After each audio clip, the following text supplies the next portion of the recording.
ഉദയനൂരമ്മേ, അമ്മേ നാരായണ, ദേവി നാരായണ, ലക്ഷ്മി നാരായണ, ഭദ്രേ നാരായണ, കാത്തുരക്ഷിക്കണേ ഭഗവതി.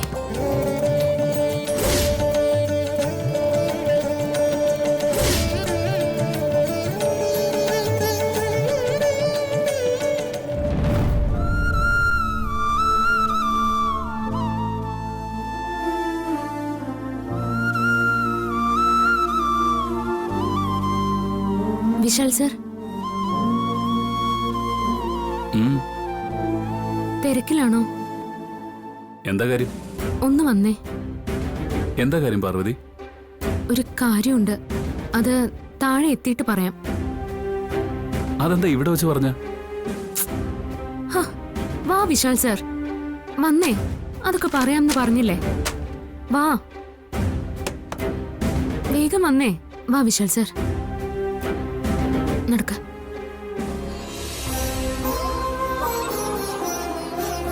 എന്താ പാർവതി, എന്താ കാര്യം? അതൊക്കെ പറയാം സർ, വാ. എന്താ? വിശാൽ സർ ഇവിടെ ഇരുന്നേ. അല്ല, എന്താ ഇത്? ഇത് ഉദയനൂരമ്മയ്ക്ക് ഞാൻ നിവേദിച്ച പൊങ്കൽ പ്രസാദമാ.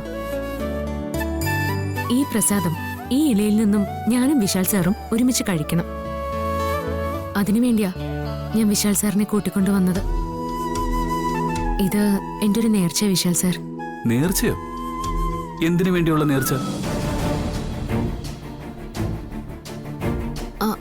അത് വിശാൽ സാറിന്റെ നന്മയ്ക്ക് വേണ്ടിയുള്ള നേർച്ചയാ. വിശാൽ സാറിന് എല്ലാവിധ ആയുരാരോഗ്യ സൗഖ്യവും ഉണ്ടാവാനുള്ള നേർച്ചയാ. നിത്യവും ഓരോരോ നേർച്ചയും വഴിപാടൊക്കെ ആണല്ലോ പാർവതി. ഈശ്വരനെ നമ്മൾ മുറുകെ പിടിക്കണം വിശാൽ സാർ. എങ്കിൽ മാത്രമേ നമ്മുടെ കാലദോഷങ്ങളൊക്കെ ഒഴിഞ്ഞു പോവുള്ളൂ. സാർ ഇരിക്കൂ, നമുക്ക് കഴിക്കാം.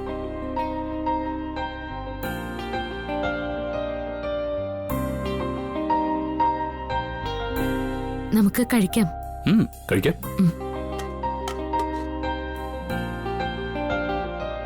ആഹാ, കൊള്ളാലോ. അതെന്താ ഭാര്യയും ഭർത്താവും ഇവിടെ ഇരുന്ന് കഴിക്കുന്നത്? എന്താ ഇത്? എന്താ സംഭവം? ഇത് പ്രസാദ ഗാർഗി. അപ്പൊ ഈ പ്രസാദം ഞങ്ങൾക്കാർക്കും ഇല്ലേ? ഇത് വിശാൽ സാറിന് വേണ്ടി നടത്തിയ നേർച്ച പ്രസാദോ. ഓ, ഇത് ഞാനും വിശാൽ സാറ് മാത്രമേ കഴിക്കാവൂ.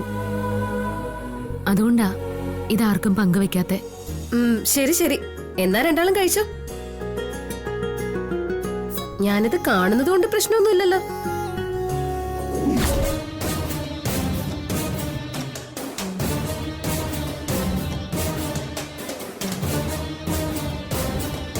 നിർത്ത്.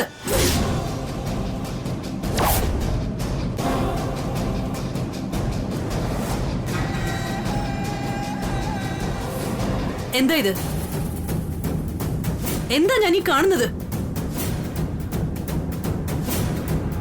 വീട്ടിൽ എല്ലാവിധ സൗകര്യങ്ങളും ഉണ്ടായിരുന്നിട്ട് നീ നിലത്തിരുന്ന് കഴിക്കുന്നോ? വിശാലേ, നിനക്ക് എന്തു പറ്റി? എടാ, നീ നിന്റെ നില മറന്നുപോയോ? ഇവനായിട്ട് മറന്നതാവില്ല. കൂടെ ഒരാളുണ്ടല്ലോ, ഇത് ആ ആളിന്റെ ഉപദേശമായിരിക്കും. അല്ലേ പാർവതി? ഇവനെ ഈ നിലത്തിരുന്ന് കഴിക്കാൻ നിർബന്ധിച്ചത് പാർവതിയായിരിക്കും. അല്ലേ വിശാലേ? ഇവിടെ നിലത്തിരുന്ന് കഴിച്ചാലേ എന്താ കുഴപ്പം? ആകാശം ഇടിഞ്ഞു വീഴോ? അങ്ങനെയൊന്നും ഉണ്ടാവില്ലല്ലോ. ഓ, ഇടയ്ക്കൊക്കെ നിലത്തിരുന്ന് കഴിക്കണം. ഇല്ലെങ്കിൽ പിന്നീട് എപ്പോഴെങ്കിലും നിലത്തിരുന്ന് കഴിക്കേണ്ടി വന്നാലേ പിന്നെ എഴുന്നേക്കാനേ പ്രയാസപ്പെടും. അന്നേരം നടുവിനും കാലിനും ഒക്കെ നല്ല വേദനയായിരിക്കും. ഇരുന്നിടത്തുനിന്ന് എണീക്കാൻ പരസഹായവും വേണ്ടിവരും. അടിപൊളി. നിർത്ത്. നീ ഈ കോപ്രായത്തിന് സപ്പോർട്ട് ചെയ്യുന്നോ? ഈ കുടുംബത്തിന് ഒരു നിലയും വിലയും അന്തസ്സും പ്രൗഢിയും ഒക്കെ ഉണ്ട്. അത് നീ മറക്കരുത്. എന്തന്തസ്സും പ്രൗഢിയും എല്ലാം കളഞ്ഞു വിളിച്ചില്ലേ? സകല മാനവും നശിച്ചില്ലേ? ഇനി ഈ കുടുംബത്തിലുള്ളവരെല്ലാം തലയില് തുണി ഇട്ടോണ്ട് പുറത്തിറങ്ങിയാ മതി.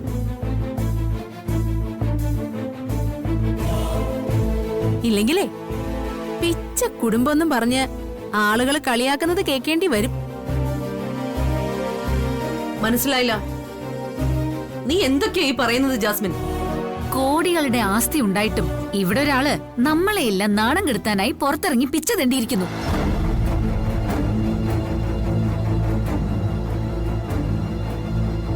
അതാ ജാസ്മിൻ പറയുന്നത്. പിച്ച് തണ്ടിയോ? ആരാ തണ്ടിയത്? ആർക്കാ അങ്ങനെ ഒരു ഗതികേടുണ്ടായി?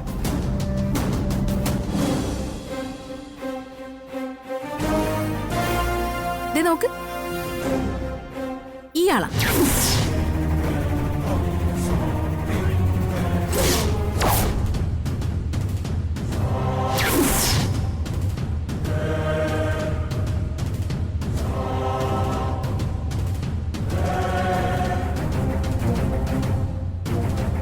ഛേ,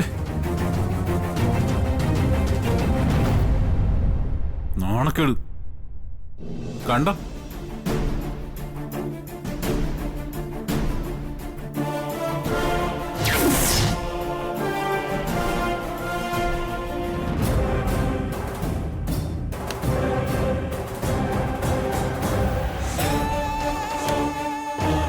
എടി, നീ എന്തിനാ ഇത് ചെയ്തത്? എന്തിനാ നീ തെരുവിലിറങ്ങി ഭിക്ഷ എടുത്തത്? ചോദിച്ചത് കേട്ടില്ലേ? എന്തിനാ ഈ കുടുംബത്തിന് നാണക്കേട് വരുത്തി വെച്ചതെന്ന്? എടി, അമ്മേ വേണ്ട, പാർവതി ഉപദ്രവിക്കണ്ട. ഒരു കാരണമില്ലാതെ അവൾ ഇങ്ങനെയൊന്നും ചെയ്യില്ലല്ലോ. എന്ത് കാരണം? നീ അങ്ങോട്ട് മാറി നിൽക്കുന്നു. പറയടി, തെണ്ടാൻ പോലെ നീ എവിടേക്ക് തെണ്ടാൻ പോയതെന്ന് പറയടി. ചേച്ചി, അത് ചേച്ചിയല്ലെന്ന് പറയ്. അത് ചേച്ചിയെ പോലെ മറ്റാരോ ആണെന്ന് പറയ്. അയ്യടാ, പറയാൻ. എന്താടി അങ്ങനെ പറഞ്ഞാ വിശ്വസിക്കാൻ ഞങ്ങൾ എല്ലാവരും വിഡ്ഢികളാണെന്ന് കരുതിയോ? ദേ, വീഡിയോയിൽ കണ്ടത് നിന്റെ ചേച്ചി തന്നെയാണെന്ന് മനസ്സിലാക്കാൻ ഫോറൻസിക് പരിശോധനയൊന്നും വേണ്ട. എടീ, നീ ഈ കുടുംബത്തിന് നാണം കെടുത്തു അല്ലേടി?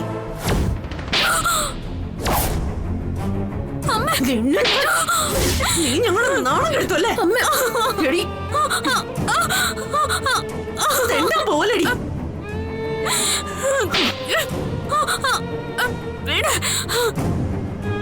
അമ്മേ, എന്നെ തല്ലരുത്. ഇതെന്റെ നേർച്ചയാണ്.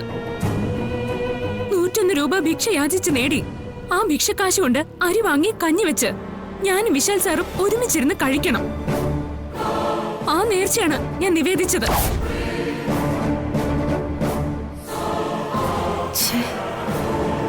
അപ്പോ പിച്ച ചോറാണ് വിശാലിന് നീ കൊടുത്തതല്ലേടി?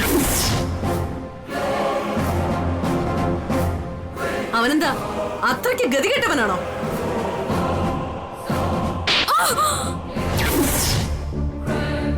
അമ്മ,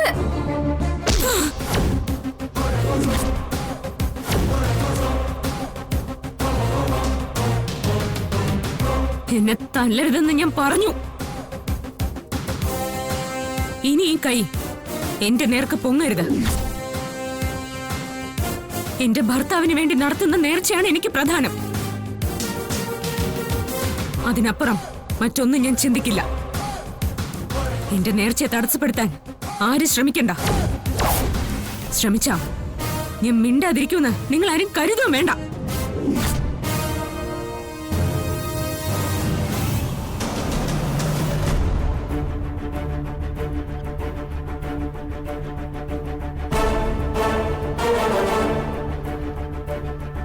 പ്രതാപ, മോള് നിക്കടി.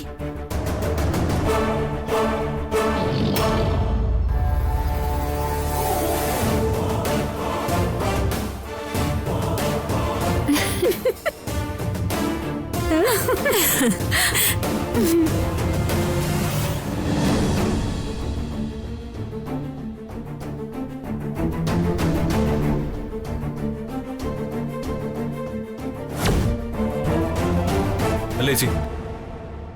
ഈ കോപ്രായങ്ങൾ കണ്ടിട്ട് ചേച്ചിക്ക് എന്താ തോന്നുന്നേ? ഒന്നുമില്ലെങ്കിൽ അവൾ ഈ തറവാടിനെ ഒന്ന് മാനിക്കണ്ടേ? അവളുടെ ഒരു പിച്ചതണ്ടലും ഒടുക്കത്തെ ഒരു ഭർത്തൃസ്നേഹവും. അല്ലേ ചേച്ചി, ഈ പാർവതിക്ക് എന്താ പറ്റിയത്? എനിക്കൊന്നും മനസ്സിലാവുന്നില്ല. അന്നവള് ശ്രീദേവി കൊടുത്ത ആഭരണങ്ങളും താക്കോലും വേണ്ടെന്ന് പറഞ്ഞു. ബുദ്ധിയുള്ള ഏതെങ്കിലും പെണ്ണുങ്ങൾ അത് വേണ്ടെന്ന് പറയോ? അവളത് പറഞ്ഞു. ഇന്ന് അവള് കാവി ഉടുത്ത് പിച്ച തണ്ടി. എത്ര ആലോചിച്ചിട്ടും പാർവതിയെ കുറിച്ച് എനിക്കൊന്നും അങ്ങോട്ട് മനസ്സിലാവുന്നില്ല. എടാ, ഇതൊരു ഭ്രാന്ത. പാർവതിക്ക് അവളുടെ ഭർത്താവെന്ന് വെച്ചാ ഭ്രാന്ത. എന്നാൽ ഇങ്ങനൊരു ഭ്രാന്തുണ്ടാവോ? അവൾക്ക് ഭ്രാന്തുണ്ടെന്ന് കരുതി നിനക്ക് വല്ല കുഴപ്പമുണ്ടോടാ? എടാ, അവളുടെ ഇങ്ങനെയുള്ള വട്ട് നമുക്ക് നല്ലതാ. ഇപ്പൊ അവൾക്കുള്ള അരഭ്രാന്തിനെ നമുക്ക് പയ്യെ പയ്യെ മുഴുവട്ടാക്കി മാറ്റണം. അതാണ് നമ്മൾ ചെയ്യേണ്ടത്. അങ്ങനെ വട്ടെടുത്ത് അവൾ ആത്മഹത്യ ചെയ്യുകയോ ഇവിടുന്ന് ഇറങ്ങി എങ്ങോട്ടെങ്കിലും ഓടുകയോ ചെയ്യണം. അതാണ് വേണ്ടത്. അതോളാം.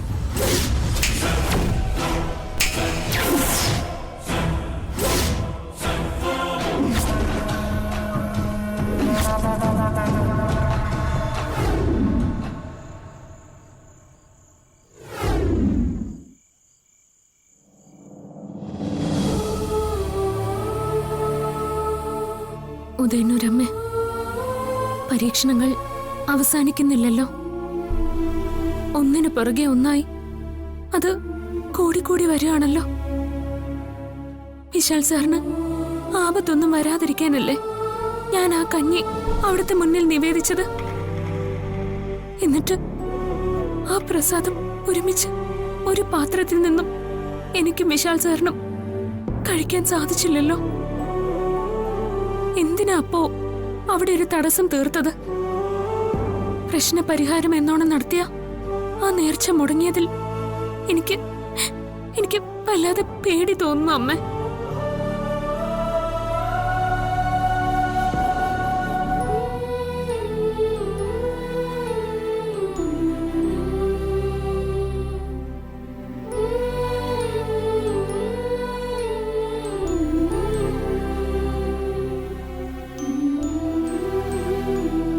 പാർവതി,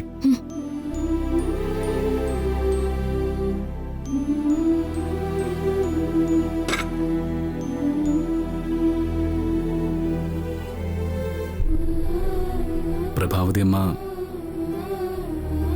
നിന്നെ ഒരുപാട് ഉപദ്രവിക്കുകയും വഴക്കുവരെയൊക്കെ ചെയ്തല്ലേ? പോട്ടെ, കഴിഞ്ഞത് കഴിഞ്ഞു. നീ അതൊക്കെ മറന്നു കളയ. അപ്പം ഞാൻ അവിടെ നിന്ന് എഴുന്നേറ്റ് പോവാതെ ഒരുമിച്ചിരുന്ന കഞ്ഞി കുടിച്ചിരുന്നെങ്കിൽ ഒരുപക്ഷെ ഈ പ്രശ്നമൊന്നും ഉണ്ടാവില്ലായിരുന്നു. പക്ഷെ മൊബൈൽ ക്ലിപ്പില് നീ ഭിക്ഷ എടുക്കുന്ന വിഷ്വല് കണ്ടപ്പോ എനിക്കത് സഹിക്കാനായില്ല.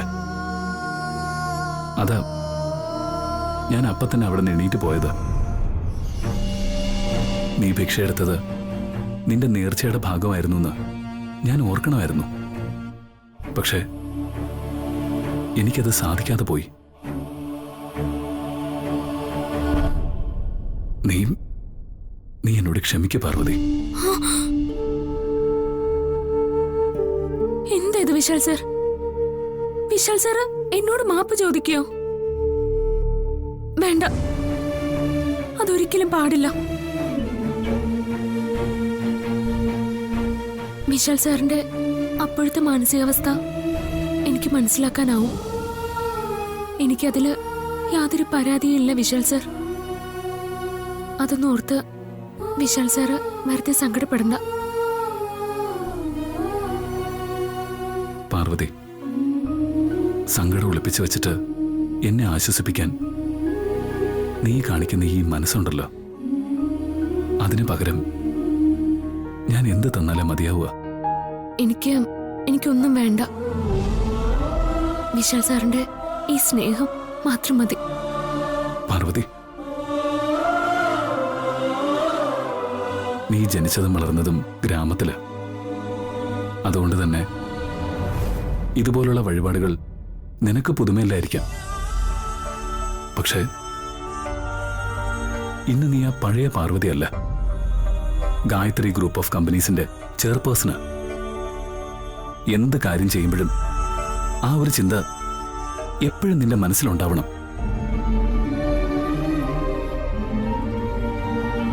ഇത് നിന്നെ ഞാൻ കുറ്റപ്പെടുത്താൻ വേണ്ടിയൊന്നും പറഞ്ഞല്ല, ഞാനൊന്ന് ഓർമ്മപ്പെടുത്തിയെന്ന് മാത്രമേ ഉള്ളൂ. പിന്നെ ഇന്ന് നിന്നെ പ്രഭാവതി അമ്മ ഉപദ്രവിച്ചു എന്നറിഞ്ഞപ്പോ ഞാൻ എന്തുമാത്രം വിഷമിച്ചു എന്നറിയോ? ആ വിഷമം ഇപ്പോഴും മനസ്സിൽ നിന്ന് മാറിയിട്ടില്ല. പറ്റില്ല പാർവതി, നിന്നെ ആരെങ്കിലും തല്ലിയാലും ശകാരിച്ചാലും എനിക്കത് താങ്ങാൻ പറ്റില്ല.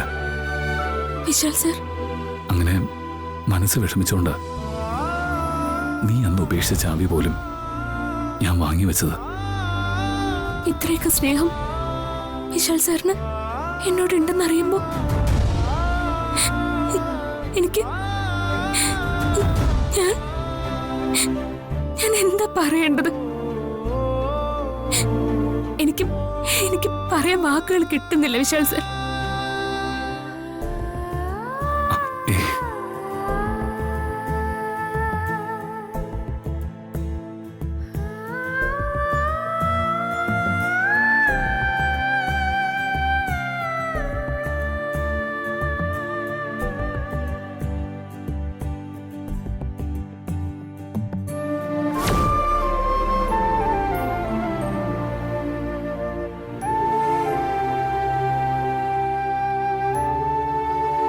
ആ ഭിക്ഷയെടുത്തത് നേർച്ചയാണെന്ന് മനസ്സിലായി. ആ നേർച്ച എന്തിനു വേണ്ടിയിട്ടായിരുന്നു?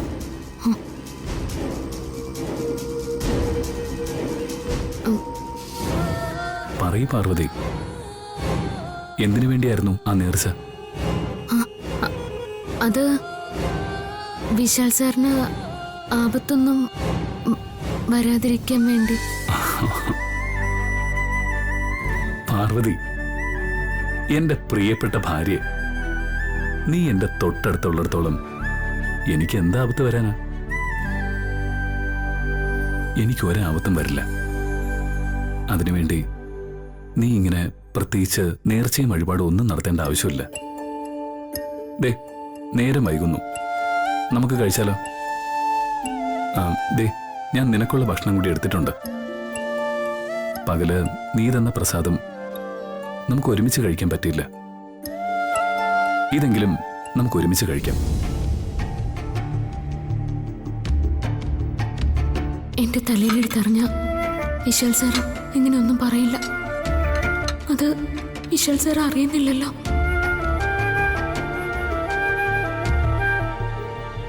ദേ, ഇരിക്കാം.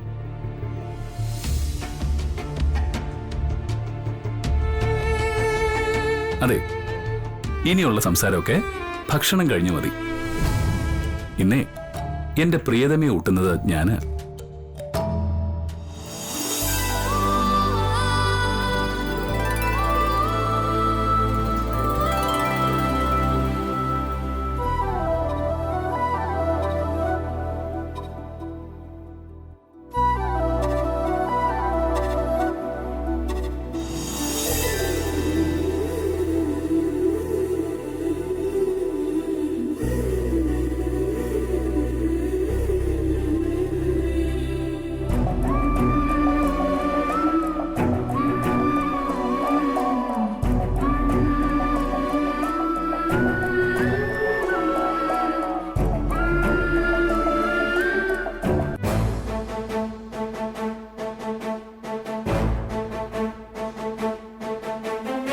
ഇത് കൊണ്ടുപോയി വിപിൻ സാറിന് കൊടുക്കാം.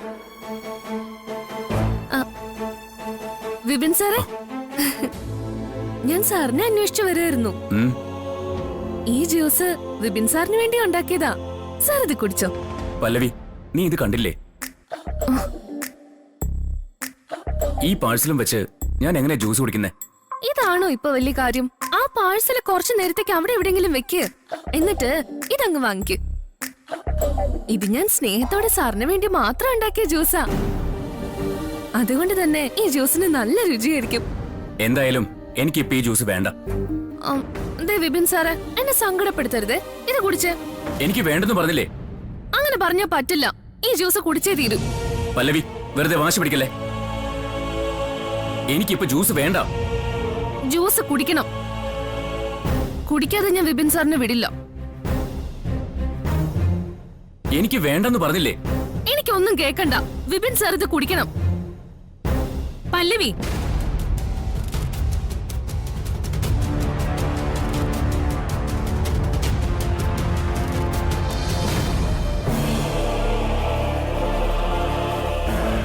ഒരാൾക്കൊരു സാധനം വേണ്ടെന്ന് പറഞ്ഞാ പിന്നെ നീ എന്തിനാ നിർബന്ധിക്കുന്നേ? എന്തിനാ ഇങ്ങനെ വാശി പിടിക്കുന്നേ? അങ്ങനെ പറഞ്ഞു കൊടുക്ക് പാർവതി. കുറച്ച് നേരമായി ജ്യൂസ് കുടിക്കണമെന്നും പറഞ്ഞു ഇവളെന്റെ സ്വസ്ഥത കെടുത്താൻ തുടങ്ങിയിട്ട്.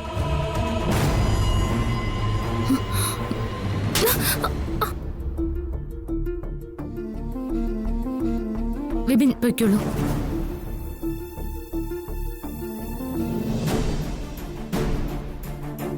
ഈ ചേച്ചിക്ക് ഏത് നേരത്താണാവോ ഇങ്ങോട്ട് വരാൻ തോന്നിയത്?